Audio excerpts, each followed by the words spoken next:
In this video, I'm going to quickly cover the color to bump feature in 3D Coat, and where it's most useful is when you have a model that does not have normal maps or adequate depth maps, such as a 3D scan or perhaps a model acquired from a 3D model repository, and you want to, again, use the color information to try and help generate a normal map from it.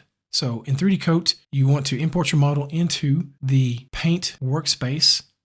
So to do that, you would go to the File menu and choose Import and choose the painting mode that you want to work with.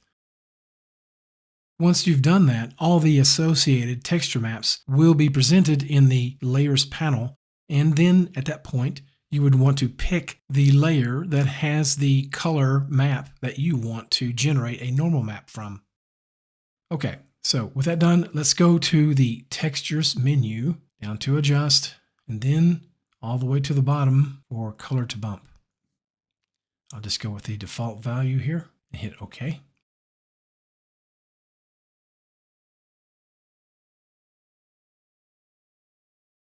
You can see immediately that it created a normal map layer, and it also hid the color layer so we could see the result.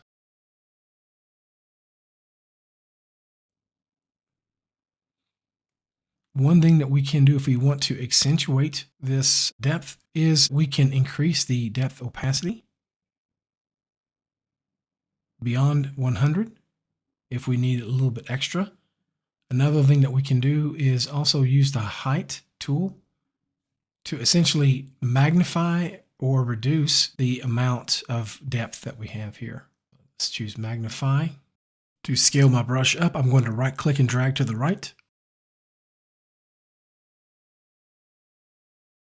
And I can increase the depth level locally with my brush.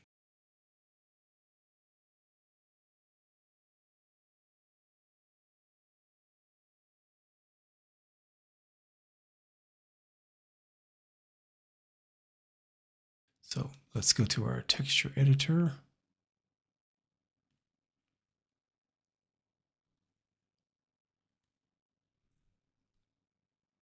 I can zoom in and see the depth map. I can hide and unhide the normal map layer to see the before and after result. And it's just that simple. So that's going to conclude this quick look at using the color to bump feature in 3D Coat. Thank you for watching, and we'll see you next time.